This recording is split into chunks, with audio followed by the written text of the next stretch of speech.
Pues muy bien, pues vamos a empezar.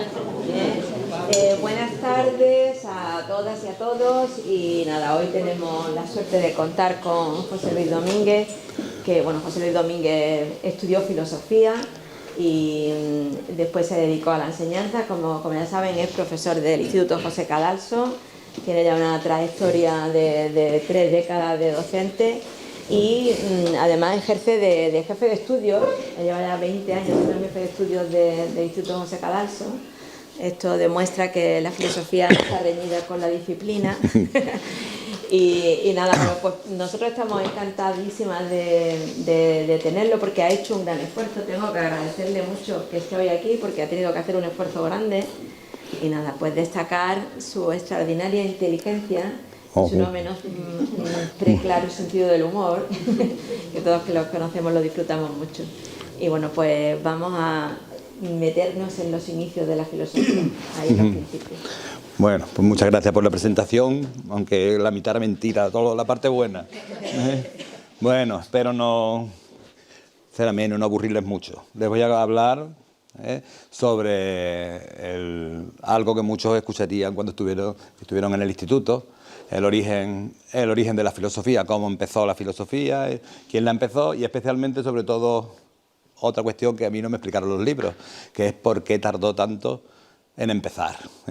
Si recuerdan de los tiempos que estuvieron en el instituto, pues siempre se nos decía, por tradición se nos dice, que la filosofía comenzó en el siglo VI antes de Cristo.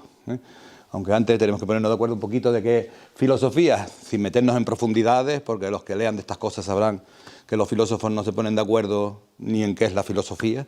Dar una definición exacta es una cosa muy compleja, pero para andar por casa podemos entenderla como nos dijo, como nos dijo Aristóteles, que la filosofía sobre todo es, antes que nada, es la búsqueda de la verdad. Es la búsqueda de la verdad por medio de la razón. Es un intento de orientarnos con respecto a los enigmas que nos suscita la existencia, la vida y el mundo, utilizando la razón como guía. Y la verdad que a mí siempre me sorprendió eso de que tuviera fecha de inicio, cuando empezó esta labor, cuando empezó el hombre a reflexionar, a intentar explicar, usando la razón, las preguntas que la vida les planteaba. La existencia, el mundo, el origen de las cuestiones. Y me llamó la atención especialmente pues, cuando estudiando uno descubre que la especie humana es muchísimo más antigua que el siglo VI antes de Cristo. Eso es hace 2600 años. Pues a ver, los estudiosos, los especialistas nos dicen que nuestra especie existe hace muchísimo tiempo.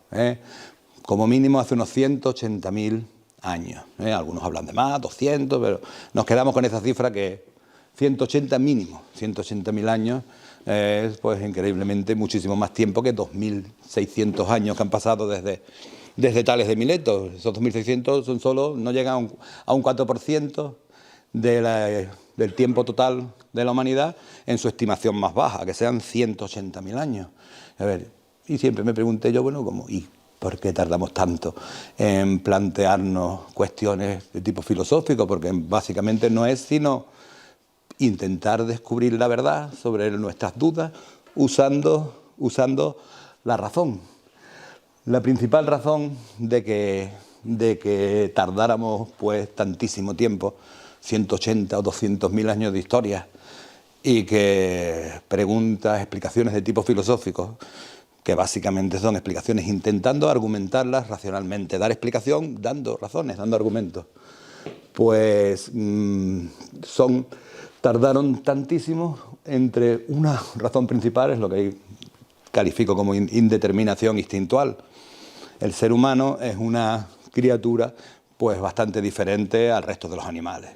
Los animales nacen dotados distintos, mientras que nosotros no los traemos. Por eso Aristóteles decía que el ser humano necesita por naturaleza conocer, necesita por naturaleza saber, necesita por naturaleza preguntarse por las cosas y descubrirlas. Cosa que no tienen que hacer los animales. No lo hacemos por elección, lo hacemos por necesidad. ¿Y por qué? Pues básicamente porque no traemos instintos. Los instintos son algo así como instrucciones de comportamiento heredadas genéticamente, que a los animales le dicen lo que son y a lo que se dedican. Si son vegetarianos, si son carnívoros, si los ciervos pues son semejantes o son presas o son enemigos, que les hacen reconocer lo que es el alimento, les hace saber construir pues sus nidos, sus viviendas, les hace saber hacer cosas tan complejas como hacer migraciones larguísimas de miles de kilómetros. En definitiva, saben más o menos lo que necesitan, mientras que los seres humanos nacemos, como muy bien vio Aristóteles, vacíos por completo de conocimiento. Nacemos con una inteligencia innata, pero sin ningún dato. De tal manera que, queramos o no, tenemos que preguntarnos por absolutamente todo. A diferencia de los animales, o sea, los leones, por ejemplo, no tienen que ir de pequeñitos probando matojos y arbustos, lechuga, para ver si eso es lo que ellos comen, ¿no? Lo saben perfectamente. Ellos no comen vegetales, ellos comen animales, aunque nunca hayan visto una cebra el primer día que la ven, estos saben que eso es comida. Y a un ciervo, cuando le llega el olor del lobo, pues tampoco tiene que quedarse a preguntar, sabe que tiene que salir corriendo, mientras que el ser humano tiene que preguntarse por fuerza, por todo, por lo más básico. En ello, en preguntarnos por cómo sobrevivir, gastamos una parte gigantesca de nuestra historia, de esos 180, 200.000 años de historia. Las preguntas que tenemos que hacernos, pues Aristóteles las dividió en dos tipos de preguntas. Las primeras, preguntas supervivenciales, y esas son las básicas. Como él nos contó, mientras uno tiene que estar resolviendo el problema de comer, de quitarte el hambre, de quitarte el frío, de quitarte, no sé, de salvarte del oso de las cavernas que te está persiguiendo o de la tribu vecina que te quiere matar, pues evidentemente en esas condiciones no se puede filosofar. No se puede uno parar a reflexionar acerca de quién soy yo, de dónde vengo, o el destino de la humanidad, dónde salió el mundo. Si uno tiene el estómago vacío, o tiene mucho frío, o tiene mucho calor, o tiene mucho miedo. Necesitamos superar esa fase, y en esa fase empleamos pues un larguísimo pedazo de nuestra historia, prácticamente pues 3/4 partes de esos 180.000 años en superar la vida en la selva, cuando fuimos pues puramente animales. Una vez superada, digamos, la fase de la supervivencia y contando cuando menos algunos con algo que Aristóteles consideró también una condición indispensable para filosofar, contando con ocio, tiempo libre, que algunos, por lo menos, dispongan de tiempo libre, que no tengan que estar buscándose la comida o construyéndose pues, el refugio de las inclemencias del tiempo y demás. Se necesita pues un poquito de ocio. Estas preguntas, este segundo tipo de preguntas suscitadas por la curiosidad, pues tardaron muchísimo tiempo en plantearse en nuestra historia de nuestra especie. Es algo que viene pues muy tardío. Probablemente en el último cuarto de estos 180.000 años empezaron a plantearse preguntas ya no suscitadas por la necesidad de supervivencia, sino un segundo tipo de preguntas suscitadas ya por la curiosidad, por nuestro deseo de saber, no ya por nuestra necesidad de hallar alimento, refugio, protección, sino sencillamente por saciar nuestra curiosidad, lo que Aristóteles llamaba pues saber por saber, preguntas desvinculadas ya de una finalidad práctica. Como indico, esas preguntas, ese segundo tipo de preguntas, no ya supervivenciales, sino preguntas suscitadas por la curiosidad, tardaron muchísimo tiempo en aparecer. Muchas puso las razones, la razón principal, pues lo que les indico, las características de nuestro cerebro. El cerebro humano es una paradoja evolutiva. En esa teoría magnífica que nos dio Darwin, que tantas cosas explica, pues tiene algunos puntitos que la ciencia actual todavía no ha podido explicar.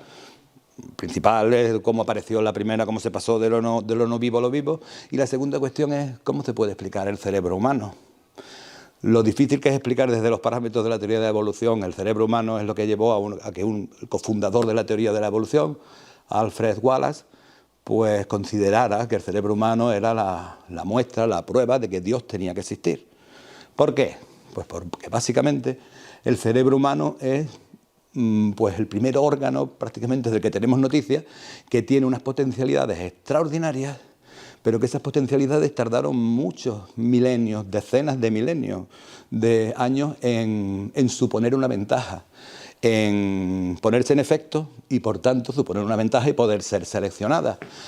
Básicamente las capacidades que traían nuestro cerebro, las capacidades innovadoras, pues como sabrán los que sean aficionados a estas cuestiones, radican en el neocórtex, en la cáscara, digamos así, del cerebro, que está mucho más desarrollada en el ser humano que en ningún animal. Solo algunos mamíferos pues la tienen, pero en un grado muy ínfimo comparado con el ser humano. Ahí radican nuestras capacidades de reflexión, de imaginación, de abstracción, nuestra capacidad de encontrar regularidades en el mundo, de establecer relaciones de causa y efecto, de cálculo matemático y todo lo demás. Pero esas capacidades que permitía nuestro cerebro que es, pues comparándolo con una comparación informática, es un hardware, una parte física, un aparato con unas potencialidades impresionantes. Pero igual que en los ordenadores, este hardware, este cerebro, no funciona sin un programa, no funciona sin un sistema operativo.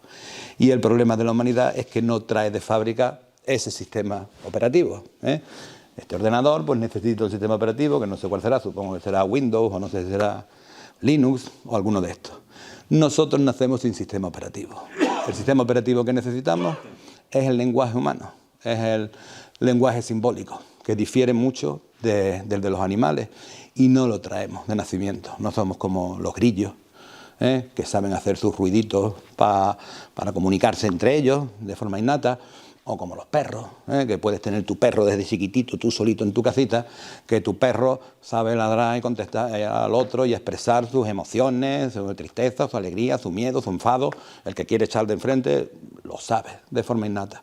Nosotros no traemos el lenguaje de forma innata. Y esa es la principal razón, básicamente, que de la más larga etapa de la historia de la humanidad, el trozo más grande de nuestra historia, nosotros ni filosofía ni ninguna otra de las disciplinas ni de las ciencias las desarrollamos, porque no teníamos el lenguaje, empezamos a desarrollar, se supone, porque todas estas cosas hay que imaginarlas, no queda registro fósil de cómo se va planteando el lenguaje, pues el lenguaje partiría de un lenguaje emotivo como el de los animales, en el que simplemente expresamos las emociones básicas que sentimos en presente. Miedo, cuando sentimos miedo, expresarlo, o hambre cuando sentimos hambre, o cabreo porque hay un desconocido enfrente, o el ruido que hagamos cuando aparece un leopardo, como hacen los chimpancés, que los demás leopardos lo entienden y saben lo que hacen. Pues lo nuestro sería así, una serie de gruñidos emotivos que desde luego nos servían para potenciar las capacidades que tiene nuestro cerebro.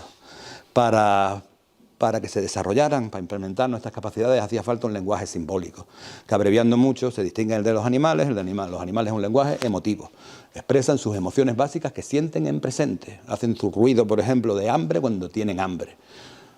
No por la noche, hablando de que tenían hambre por la mañana, sino en el momento que lo sienten, o su sonido, pues para llamar a sus padres o para querer echar al de enfrente cuando lo tienen delante. Mientras que el lenguaje simbólico se basa pues en la utilización de palabras que utilizamos como símbolos, que hacen referencia a las cosas y a cualquier cosa, y no necesitamos tener las cosas presentes para hablar de ellas. No necesitamos sentir hambre para expresar el sonido con el que designamos al hambre, o miedo para utilizar la palabra miedo. Con las palabras, ya les digo, funcionamos como etiquetas que podemos prescindir de las cosas. Podemos estar hablando, no sé, en la cueva, pues el hombre prehistórico le podía estar hablando con el de enfrente de noche, pues contándole en qué lugar había un árbol donde había una madera especial para poder hacerse un arco bueno y contarle todo el proceso, sin tener delante ni el árbol, ni la madera, ni la tripa de cabra para hacer la cuerda, ni nada por el estilo. Ese lenguaje, eso que, vuelvo a repetir, que le podemos llamar el software que necesita el cerebro, tardó muchísimo tiempo en hacerse. Como indico, pues sería probablemente la mayor obra colectiva que ha hecho la humanidad. Algunos consideran pues la obra más gigantesca, más compleja y más difícil que ha hecho la humanidad y que nos ocupó la mayor parte de nuestra historia. Esa es la explicación principal, la falta de lenguaje que nos permitiera ser humanos. Un humano desvinculado de un entorno cultural que le transmita un lenguaje simbólico, un lenguaje complejo como los nuestros, como los lenguajes modernos, desvinculado de un entorno humano que se lo inculque en los primeros 8 años de vida, ya no puede adquirir esa capacidad. No podemos aprender a hablar en cualquier momento. Los poquitos casos que hay de niños pues criados por animales enseñan lo poquísimo que da de sí la mente humana, desvinculados de otros humanos que te enseñen el lenguaje. De hecho, como curiosidad les diré que hasta el siglo XIX prácticamente se pensó que la sordera era un efecto secundario del retraso mental. Los niños sordos no les enseñaba a nadie ningún lenguaje y su nivel de inteligencia quedaba pues infradesarrollado por completo. Al nivel, un humano que no se le enseña un lenguaje, su nivel de inteligencia es el nivel de un perro, de un lobo. Y no puedes ya enseñarle con 10, 14, 20 años el lenguaje ni conseguir que desarrolle su inteligencia. Entonces, esta fue la razón principal de esa pregunta de, bueno, y si existimos hace cerca de 180, 200.000 años, ¿cómo es que la filosofía comienza antes de ayer, hace 2.600 años?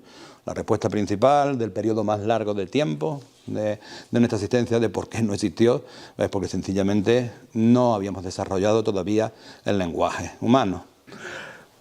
La historia del desarrollo del lenguaje humano, pues la tenemos que hacer casi es ciencia ficción más que historia, porque como les he dicho, no queda registro fósil de este tipo de cosas. Y no sabemos exactamente pues, cómo fue y cuándo fue, pero sin duda tiene también mucho más de 2.600 años, como fue la aparición de la filosofía.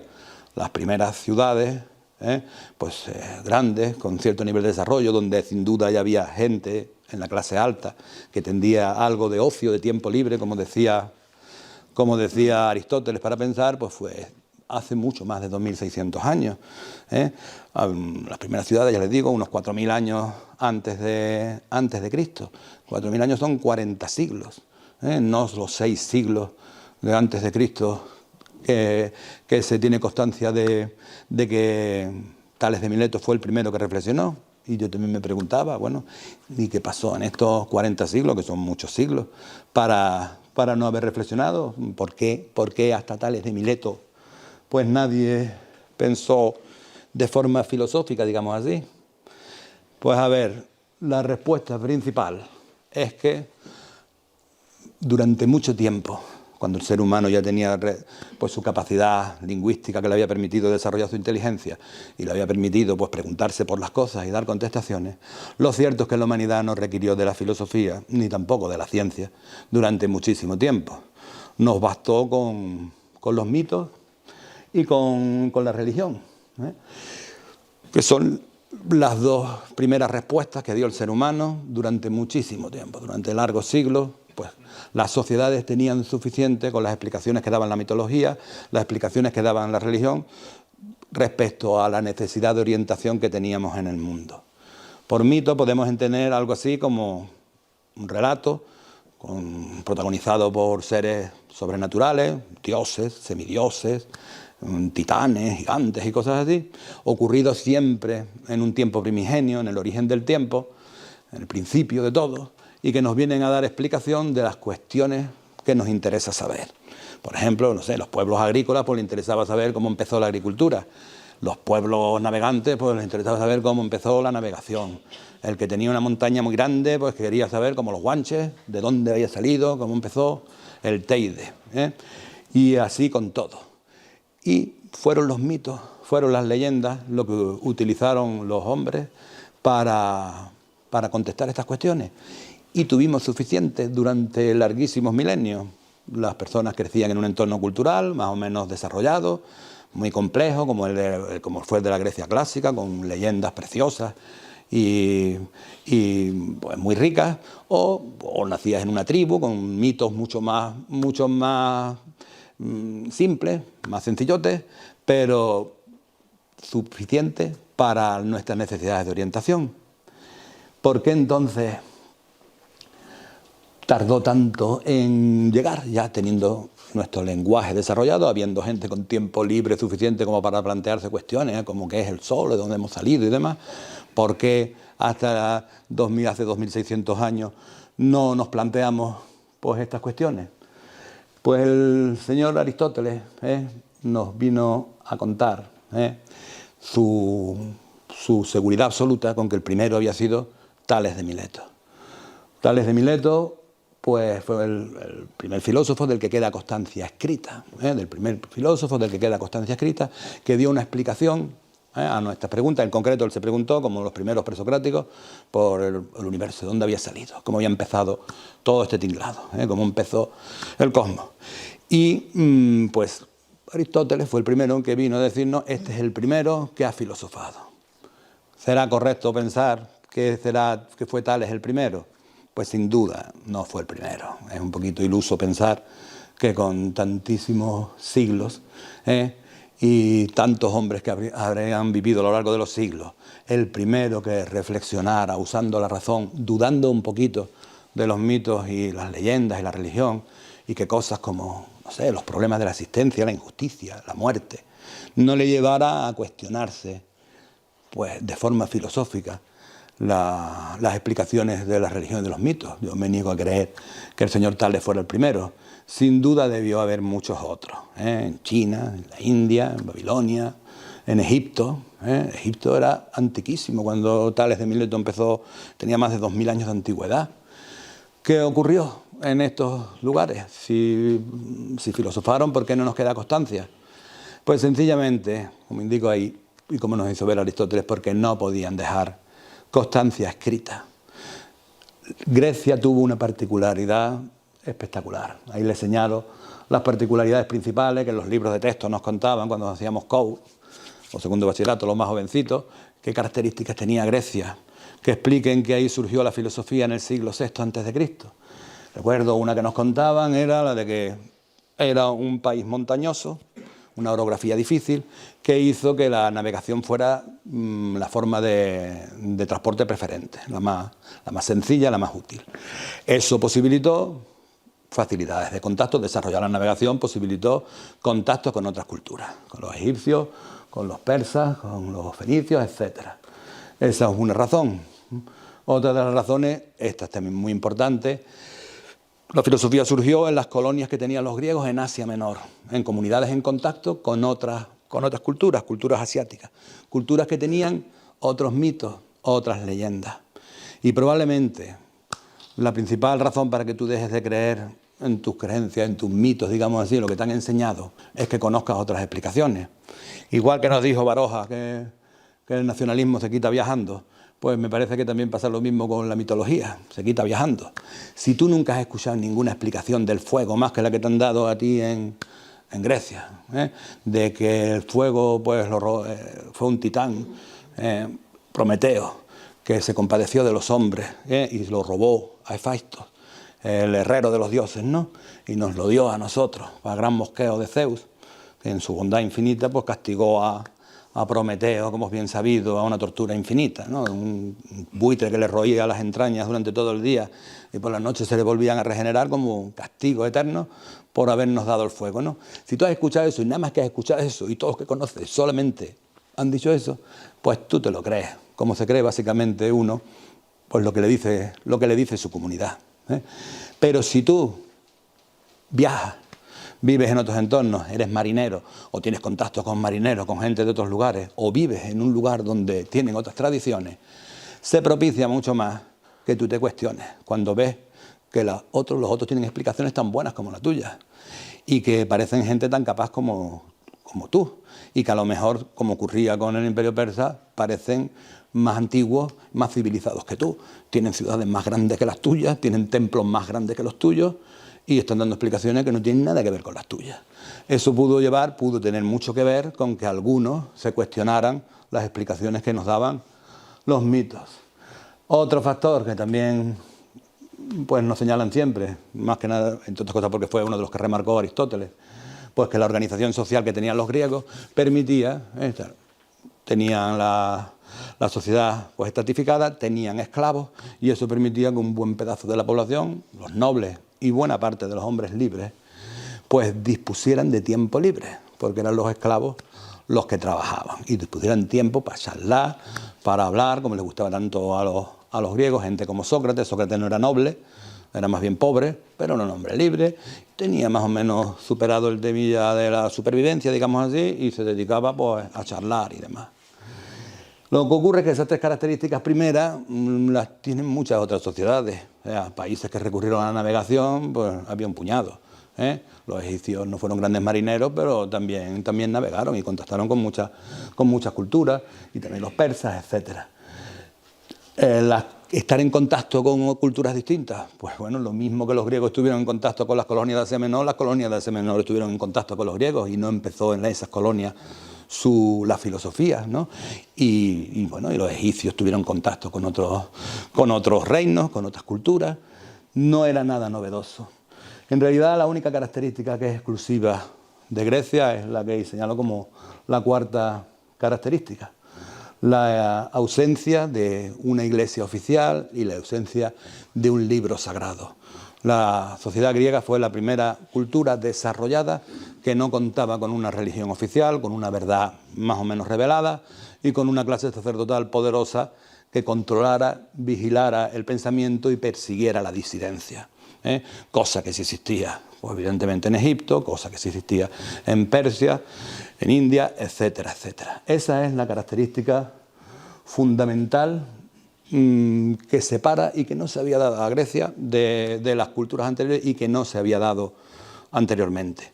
Es la razón principal por la que, una vez superado la larguísima lucha por la supervivencia, una vez desarrollado el lenguaje simbólico que nos permitía razonar y pensar, pues se tardara tantísimo y fuera ahí y no en otro lugar. ¿Por qué en otros lugares? No.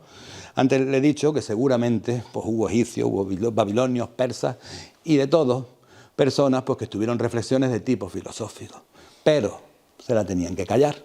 Si yo, pues, muchachito egipcio, en el 2000 a.C., por cualquier historia, por cualquier injusticia de cualquier sacerdote o de, no sé, por ver que mi padre ha muerto trabajando en la pirámide para el faraón, me pongo a dudar de que los dioses quieran esto y que el faraón sea un dios. Cualquiera de sus sirvientes que le viera hacer pues cualquiera de las tonterías que hacen los humanos y ver, este tío no es un dios. O sea, pudo haber mucha gente que tuvieran reflexiones críticas con las creencias. ¿Pero qué ocurría? Porque te la tenías que callar. Porque si tú te ponías a hablar en contra del faraón o del sacerdote de turno o de la explicación pues que religiosa de turno, te estabas jugando el cuello, te estabas jugando la vida, sabías que estabas andando con fuego, que con la religión no se jugaba y no podía, ni mucho menos podía dejarlo por escrito, como lo dejó el primero de los filósofos, Tales. Esta falta de iglesia oficial y falta de libro sagrado, ellos no tuvieron nada parecido a un libro sagrado, nada parecido a la Biblia, nada parecido al Corán. Lo más parecido que tuvieron a un libro sagrado, pues no fue un libro sagrado, fueron libros reverenciados, pero no sagrados. Fueron las obras, fundamentalmente las obras de Homero, la Ilíada y la Odisea, donde se recopiló pues muchísimos de los mitos que se habían transmitido por tradición oral, y algunos otros libros, ¿no?, como de Hesíodo, Los trabajos y los días, o de Teognis, pero aunque eran autores muy reverenciados, especialmente Homero, eran considerados hombres, no eran considerados dioses, y por tanto discutir algunas de las cosas que había dicho Homero no se consideraba una herejía, ni había una casta sacerdotal que fuera a por ti para justiciarte o para juzgarte por haber alterado lo que decía Homero. Los mismos griegos tenían cantidad de interpretaciones distintas sobre esos mitos y daban versiones muy distintas de una zona para otra, de una ciudad para otra. Un mito donde uno era el héroe y el otro era el traidor, lo contaban de forma totalmente distinta, y donde uno era el traidor, aquí es el héroe, y el que era el héroe del otro lado era el traidor. Eran múltiples y variadas las interpretaciones que daban. Era una religión muy rica y muy heterogénea, y no había, sobre todo, una clase sacerdotal que controlara la verdad. Había muchos adivinos, sacerdotes por ahí, pero no era una religión organizada que estuviera unida al poder. Eso produjo por primera vez la posibilidad de hablar cosas distintas a lo que defendían la religión sin que te jugaras claramente el cuello. No quiere esto decir que tuvieran una libertad total, ni muchísimo menos. Quien sepa de historia de Grecia sabe también que aunque eran más laxos, digamos, en sus creencias religiosas, tampoco eran totalmente permisivos, ¿eh?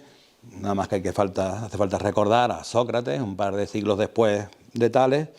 A Sócrates le ajusticiaron, le condenaron a muerte, y una de las acusaciones y parte de la razón de que lo ajusticiaran es que le acusaron de ateísmo y de ir contra las creencias de los griegos. O sea, quiero decir, no era aquello una permisividad total, pero sí que es cierto que no era tampoco un control rígido y férreo como se daba en cualquier otra de las sociedades de aquella época, que no se le hubiera ocurrido a nadie hablar en contra de la religión. Mientras que en Grecia, aunque hablabas en contra de las creencias establecidas, no tenías la sensación de estar jugándote el cuello, no había una casta sacerdotal que le pusiera la voz en el cielo inmediatamente, y se dio la posibilidad de que algunos individuos pues empezaran a atreverse a poner por escrito, sin tener una sensación de riesgo y de peligro grande de su vida, dudar y proponer alternativas.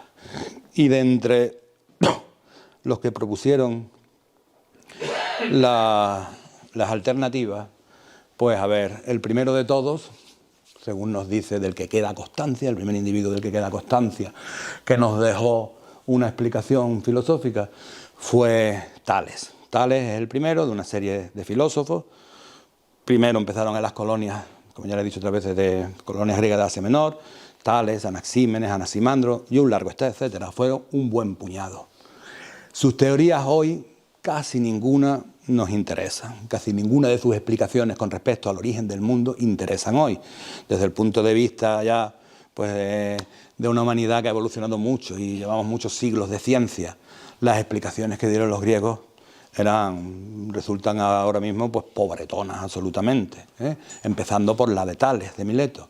Sin embargo, es fácil darse cuenta que hay un cambio de actitud gigantesco, que nos cuesta un poquito con tanta distancia valorar la novedad que eso supuso. El cambio fundamental que se da, y lo que importa, pues es lo que pongo ahí como el segundo punto, es que se da una apuesta por el principio de racionalidad. La filosofía se ha categorizado, o se ha titulado como el paso del mito al logos, el paso del mito como explicación de los enigmas de la existencia, al logos, a la explicación racional. Logos es una palabra griega, polisémica, muy rica, tiene muchos significados, y entre ellos, pues uno de ellos es razón. Los griegos, los primeros filósofos, apostaron por la razón, y eso lo supo ver Aristóteles, y por eso señaló a los jonios como los primeros. Apostaron por la razón, apostaron, aunque todavía no lo explicitaron, pero implícitamente apostaron por lo que con el tiempo se dio en llamar el principio de racionalidad. El principio de racionalidad está a la base de la filosofía y también de la ciencia. Es la creencia en que todo tiene una razón, en que todo tiene una explicación suficiente, en que las cosas, por más misteriosas que sean y por más sorprendentes que nos pueda parecer, si las estudiamos, si conocemos los factores implicados, si conocemos los antecedentes, conocemos el proceso, lo entenderemos. Que incluso lo más complicado, incluso lo más sorprendente, tiene una explicación. Que las cosas no ocurren por magia, ni por milagro, ni las cosas ocurren saliendo de la nada o sin ningún tipo de explicación. Todo tiene una razón suficiente y una razón que podemos comprender. El principio de racionalidad tiene dos sentidos, es un doble sentido. El primero, la apuesta porque todo tiene una razón, todo. Las cosas no ocurren de milagro, ni por capricho, ni sin sentido, ni salen de la nada. Y el segundo principio que está implicado, digamos, el segundo factor implicado en el principio de racionalidad, es la convicción de que, aparte de que todo tiene una razón, de que el mundo es racional, nosotros tenemos una chispa, decían ellos, una chispa del logos, entre oreja y oreja, en nuestra cabecita. Tenemos también la facultad de razonar. Una chispa del logos, de la razón universal, está también en nuestro interior, y esa facultad nos permite encontrar las razones de las cosas. Ya les he dicho que este es el fundamento, el punto de partida, el pilar en el que se cimienta la filosofía, pero también la ciencia. También la ciencia apuesta por lo mismo. También la ciencia apuesta porque todo tiene una razón explicativa, y todo puede ser explicado y la razón puede explicarlo en gran medida. utilizándola y empleándola a fondo.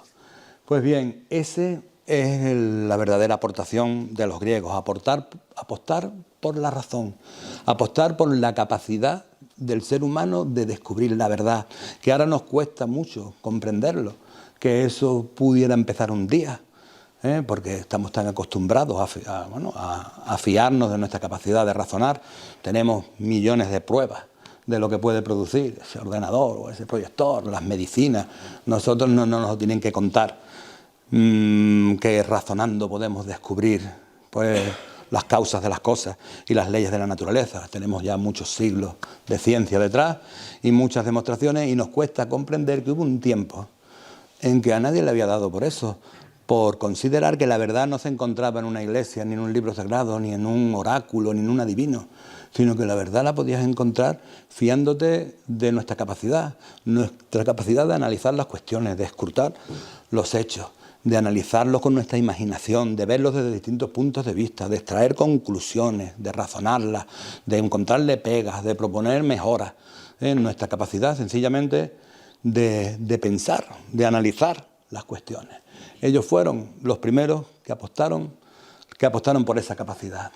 La forma concreta en que la ejercieron y las explicaciones que nos dieron, vuelvo a repetir, desde el punto de vista actual, pues nos resultan muy insatisfactorias.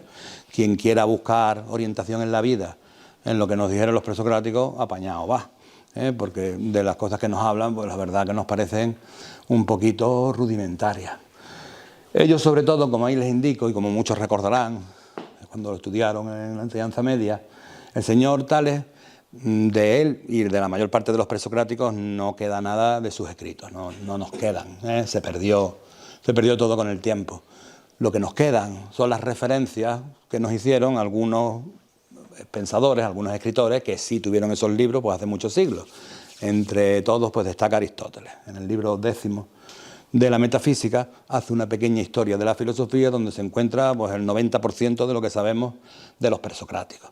Y de Tales, pues un parrafito sí lo que sabemos, lo que nos cuenta Aristóteles, que sí tuvo sus libros delante, sus escritos, y que nos cuenta qué es lo que dijo que para él es el primer filósofo.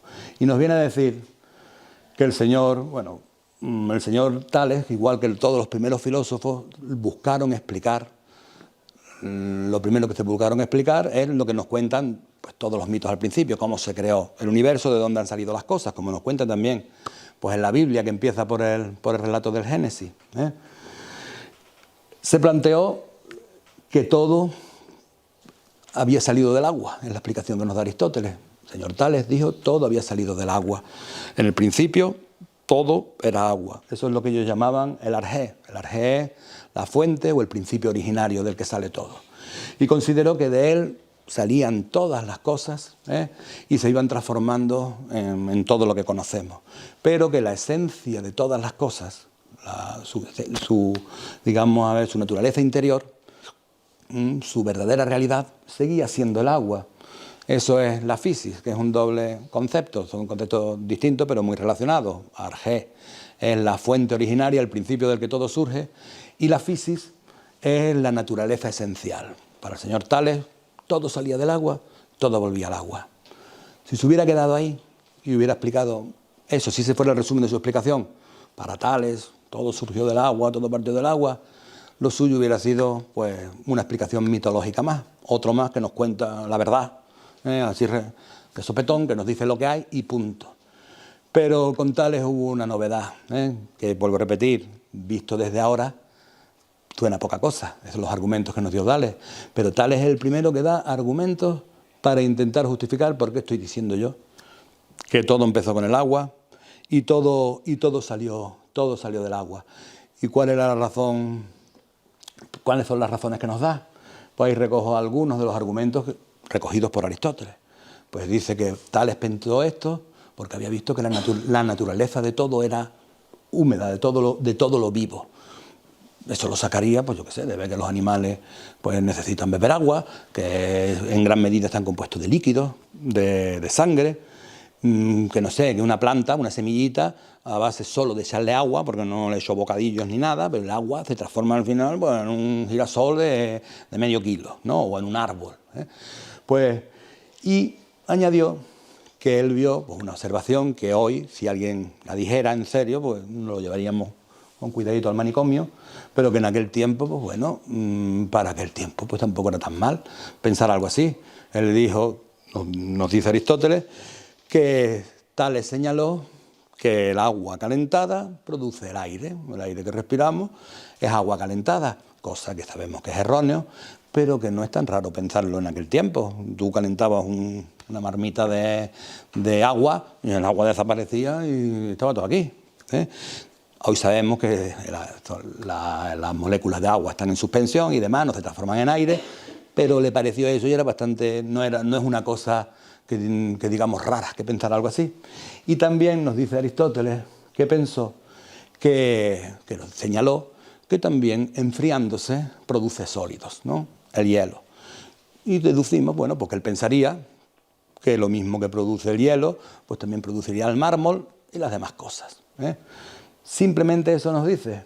No es ninguna maravilla, desde luego, pero vuelvo a repetir, es algo absolutamente innovador en la historia humana. En ninguno de los textos sagrados antiguos encontramos nada parecido a esos 5 razonamientos, intentando aclararte por qué estás diciendo esto, por qué estás diciendo que todo sale del agua, ¿eh? Podemos leer la Biblia entera, especialmente el relato del Génesis, que nos cuenta todo, cómo hace Dios todo, y no encontraremos en ningún punto nada así por el estilo, ¿eh? Esas razones tan básicas y tan sencillas. Eso, ese, digamos, nuevo planteamiento de decir lo que creo que hay y contarte las razones por las que yo creo que hay, eso es la verdadera innovación de la filosofía y lo que verdaderamente nos interesa de lo que hicieron los filósofos y de la aportación de los primeros griegos. Apostar por la racionalidad, dar razones, lo cual pues produjo un cambio absolutamente espectacular en la historia del pensamiento. El mito y la religión se basaban, como digo en el último punto, en el criterio de autoridad. Tanto el mito como la religión, su fundamento es el criterio de autoridad. El criterio de autoridad consiste en creer algo en base de la autoridad, quien dice, en base a la autoridad que tiene el que está diciendo eso, el que lo está manteniendo. Creerte algo porque lo dice el sacerdote, porque lo dice el oráculo de Delfos, porque lo dice el consejo dantiano, porque lo dice el brujo de la tribu, porque lo dice el Corán, o porque lo dice la Iglesia. Ese es el fundamento de la creencia, de las creencias mitológicas. En el caso de los griegos, pues básicamente cuando un niño, no sé, tenía dudas acerca de la explicación del fuego que les he dado antes, cuando un padre le contaba lo del mito de Prometeo y el niño le preguntaba, ¿y eso cómo, por qué? ¿Por qué no sabemos, papá? La respuesta básica es porque lo dijo Homero. Y para la mayor parte de los griegos eso era suficiente. Si lo ha dicho Homero, que Homero era, pues bueno, pues importantísimo, era casi divino, pues suficiente. Igual que era suficiente, pues para los egipcios, decirle que algo era así, porque así lo dice el libro de Anubis, el libro de los muertos, o para los islámicos, pues que esto es así, pues porque lo dice el Corán. El criterio de autoridad produce inmovilismo en el pensamiento. Cuando tú tienes la verdad y tienes un libro sagrado, digamos, que la pone ahí, pues evidentemente el pensamiento no fluye, no se permiten que vayan surgiendo teorías diferentes, alternativas, contrarias a lo que se está diciendo.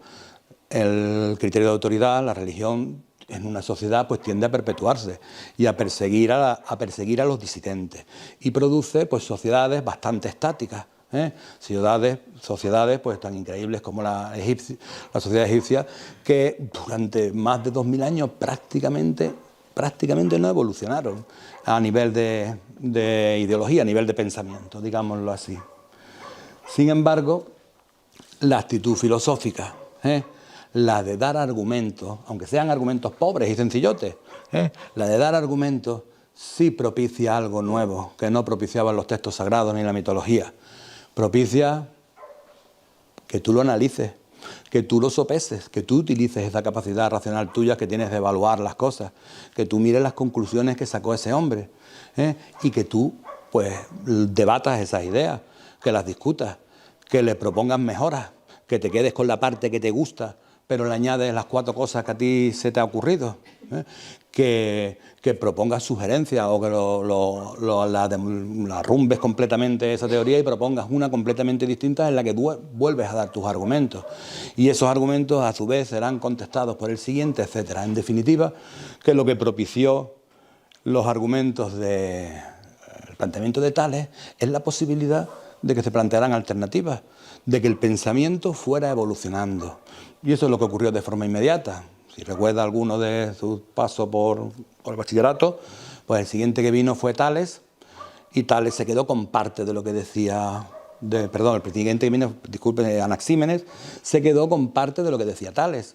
Le pareció que todo había surgido de una sustancia, que se había ido transformando en todas las cosas, le pareció que tenía razón en considerar que todas las cosas tenían como esencia esa sustancia, pero a él se le ocurrió una alternativa. A él le pareció que había una sustancia más primaria que el agua, que era el aire, le parecía más básica. Y también dio sus argumentos para convencer, y en parte nos los contó Aristóteles.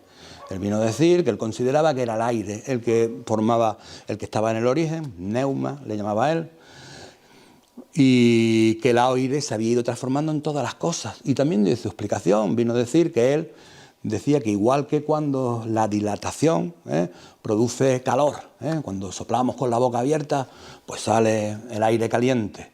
Pues él consideraba que el aire dilatado produciría el fuego y las cosas calientes. Y que el aire concentrado, como cuando soplamos con la boca muy cerradita, pues se nota más el aire, su presencia es más clara. Y él consideró que el aire comprimido producía las cosas sólidas. Argumentos también que, visto desde la actualidad, pues nos resultan totalmente erróneos, primitivos y equivocados, pero son los que se le ocurrió. Y el siguiente pues vino a proponer otra alternativa, y el siguiente dijo que no, mira, o el siguiente dijo que el fuego, el siguiente dijo no, ni aire, no es ninguna de esas cosas solas, son todas juntas, son los 4 elementos. Empédocles propuso que aire, tierra, fuego y agua se van mezclando. El siguiente que vino pues pensó otra cosa, se le ocurrió a él, que dijo no, pues ninguna, sino algo más básico, los átomos, está todo constituido. En definitiva, lo que permitió pues esta nueva forma de intentar orientarnos en la existencia y de explicar y de darle respuesta a los enigmas que la vida nos suscitaba y que nuestra necesidad de orientación nos exigía, pues esta nueva forma, basada en razones, lo que produjo es todo lo contrario del inmovilismo que produjo el criterio de autoridad. Produjo una rapidísima evolución del pensamiento. En el cortísimo espacio de 2 siglos, pues la filosofía griega se desarrolló espectacularmente. Sin duda, ya vuelvo a repetir, debieron existir personas que reflexionaron filosóficamente. De hecho, los que son expertos en los escritos antiguos de China y la India pues han localizado frases por aquí y por allí en distintos escritos de contenido filosófico, pero empezar con una actividad sistemática, conscientemente ejercida, buscando explicar de forma exhaustiva la realidad. Eso empezó con los griegos, en el siglo VI a.C. y tuvo una evolución rapidísima, y en el corto espacio, vuelvo a repetir, de 2 siglos, pues produjeron la filosofía de Sócrates, el platonismo, el aristotelismo, el epicureísmo, el estoicismo, el cinismo, el escepticismo, etcétera, etcétera, desarrollándose a una velocidad absolutamente de vértigo, sufriendo pues un paroncito con la Edad Media, ¿no? Con las invasiones bárbaras, con el caos que llegó con las invasiones bárbaras, y después con la vuelta, digamos, al criterio de autoridad, con el dominio de la Iglesia y, digamos, pues su tutela con respecto al pensamiento, pues durante muchísimos siglos. De nuevo el pensamiento volvió a frenarse, y de nuevo con el Renacimiento, que tiene ese nombre sencillamente porque es un renacer, un volver a los planteamientos clásicos, entre otros, pues volver al principio de racionalidad, a defender que las cosas las podemos explicar usando la razón, utilizando la cabeza. El Renacimiento añadió una cosita más, ¿no? También utilizando la observación, que forma parte esencial del método científico. Pero bueno, el Renacimiento se vuelve a apostar por el principio de racionalidad, y desde entonces pues hemos podido ver cómo pues el pensamiento ha evolucionado a una velocidad impresionante y ha generado pues la inmensa riqueza de perspectivas, de filosofías, de planteamientos y de explicaciones tan abundantes y tan meritorias, muchas de ellas, que ha habido desde el principio de los tiempos, como desarrollo de ese planteamiento que comenzó con los griegos y que simplemente pues fue una apuesta por nosotros, ¿eh? Fue una apuesta optimista. La filosofía nació con mucho optimismo, nació con la optimista creencia de que todo era racional y la optimista creencia de que todo lo podríamos explicar. Con el tiempo hasta acá, pues algunas cositas han matizado de esa confianza. Actualmente ese optimismo racionalista ya no es muy compartido por la filosofía, la idea, o por los pensadores en general, no es tan compartida esa idea de que todo podremos comprenderlo. Quizás sí, la ciencia siga aceptando el principio de racionalidad en relación con que todo tiene una razón explicativa. Ya no estamos tan seguros de que todo pueda caber en nuestra cabeza, de que cosas como, no sé, el origen del universo o el funcionamiento de la materia, la mecánica cuántica o el funcionamiento del cerebro, la ciencia ya no está tan segura de que podamos llegar a explicarlo con total seguridad. Pero esa fue la apuesta con la que nació la filosofía, esa fue su característica, su diferencia con respecto a otras formas de saber, y esa fue la razón fundamental de que todavía hoy pues hablemos de ello y de que tenga cierta razón Aristóteles, al habernos señalado que los primeros que pensaron pues fueron los griegos y fueron en el siglo VI a.C., que vuelvo a repetir, dudo yo mucho que Tales fuera el primero, pero sí que es cierto que fue esa innovación a nivel ya alcanzado, desarrollado de forma medianamente sistemática y explícita y consciente, fue con ellos, fue con los griegos, fue en el siglo VI a.C., y a ellos se las debemos y ellos su mérito. Sin duda hubiera surgido en cualquier otro lugar, pero fue a ellos a quienes les tocó. Pues bueno, yo por mí lo dejaría ya. Si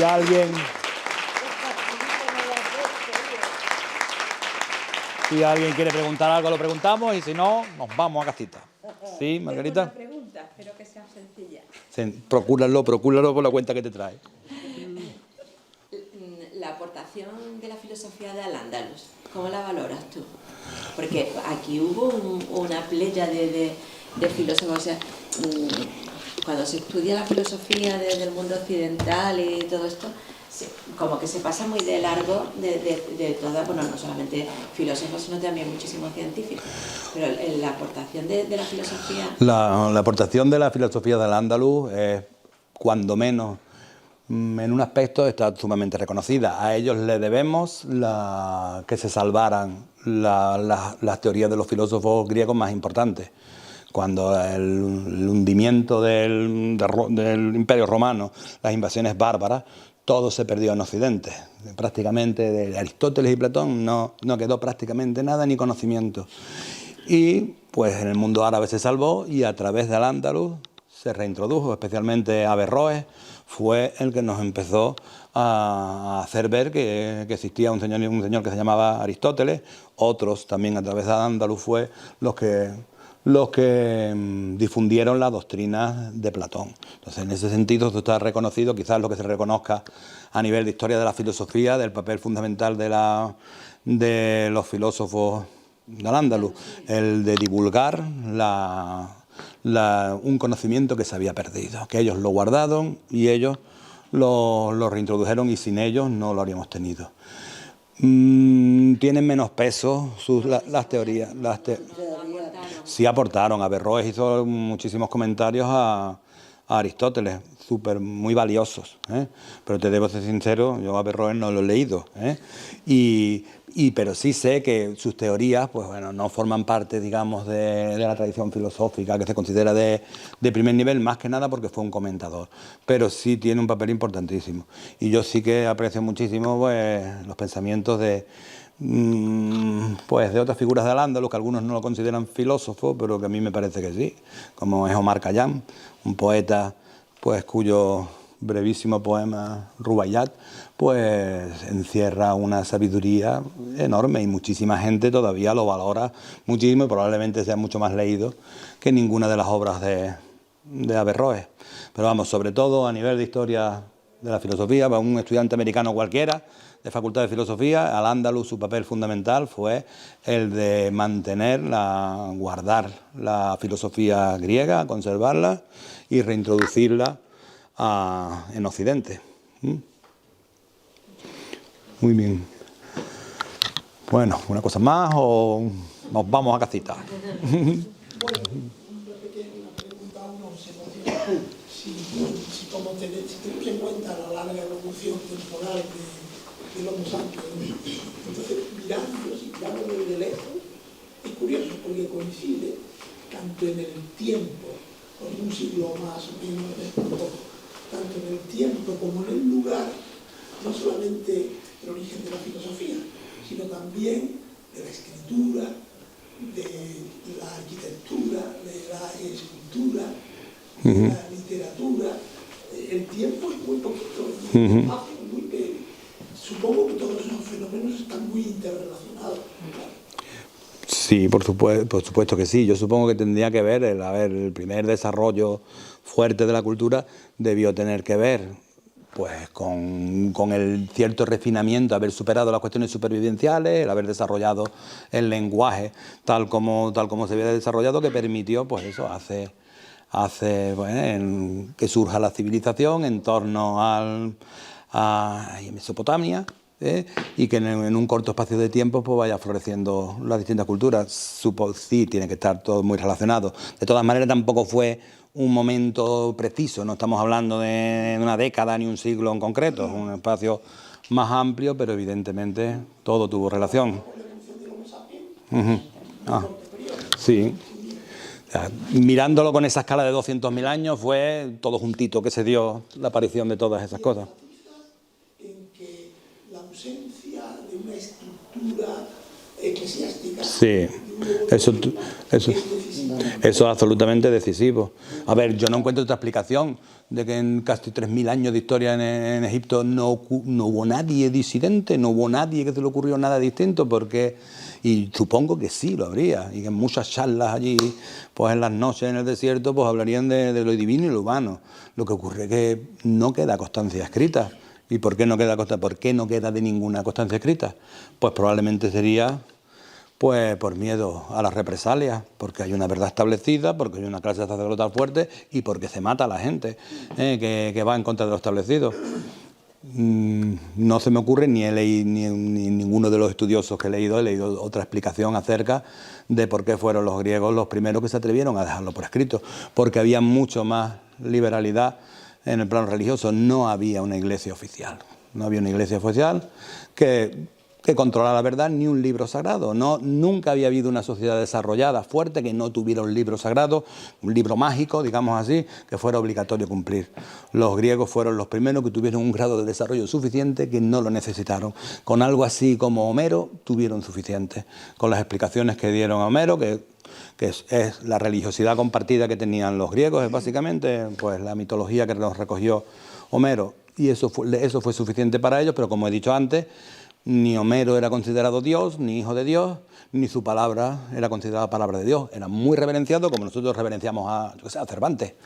Pero no nos duelen prendas en criticarle un párrafo del Quijote si nos parece que está diciendo una burrada. O sea, sin duda fue el factor decisivo, la falta de una clase sacerdotal que controlara el poder, que estuviera asociado al Estado y que persiguiera la disidencia, como sí ocurría en todo el resto de las culturas que había hasta ese momento, y lo que siguió ocurriendo durante mucho tiempo después, que tardó mucho tiempo en volver a florecer este espíritu hasta el Renacimiento. Y lo que tenemos actualmente nosotros. En muchos países también todavía sigue controlado el pensamiento. En los países islámicos radicales, pues igual que ocurría pues, en Egipto o en Babilonia, supongo que a nadie se le ocurre dejar por escrito o hablar en voz alta ante testigos de nada que esté criticando, cuestionando, planteando alternativas con respecto a las verdades oficiales. Y lo mismo pues ocurrió por todo el mundo y a lo largo de todos los siglos hasta ese momento excepcional en Grecia. Pues podemos dar gracias que existió Grecia con esas características. Sí, por eso y por muchas otras cosas más, porque esta apuesta que hicieron los griegos por un principio distinto, por el principio de racionalidad, se manifestó en todos los ámbitos, en la arquitectura, en las matemáticas, en la biología, en la astronomía, en todos los campos. Que después se recogió con lo ilustrado, Ajá. con la ilustración. Exactamente. La Revolución Francesa, todo eso. Que también, Es lo que nos ha llegado a nosotros. que también es una apuesta por la razón, que vuelvo a repetir, La que observación de la naturaleza tan importante. ajá, ese es el complemento. A ver, antes he dicho que la filosofía nació con optimismo, con una confianza un poquito acrítica, un poquito era un prejuicio. Eso no era un prejuicio, era una idea previa, porque demostrado eso no estaba.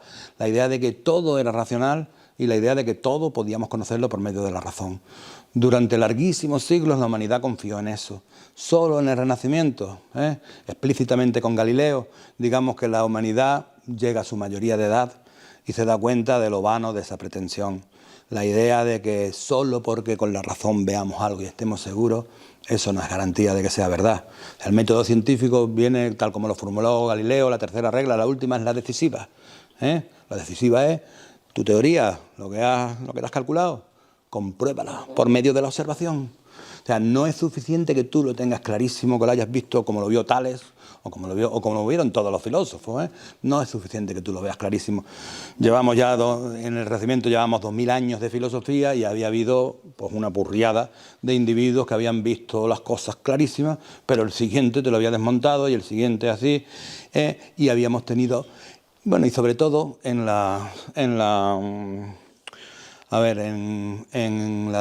el Renacimiento, pues tuvimos constancia de que verdades establecidas hacía muchísimo tiempo, por ejemplo, el sistema aristotélico tomista, el sistema aristotélico tolemaico, la explicación del universo que había formulado Aristóteles y que la Iglesia la había considerado canónica y que durante siglos y siglos se consideró la verdad oficial, que la Tierra estaba en el centro, que todo giraba alrededor de nosotros, ¿no?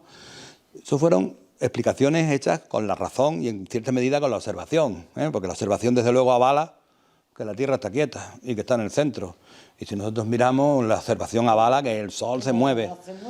En el Renacimiento, pues todo esto se mostró, Copérnico nos enseñó y Galileo hizo ver que lo que decía Copérnico era lo correcto, pues nos enseñaron que esas verdades que estamos absolutamente convencidos que el señor Aristóteles había establecido también.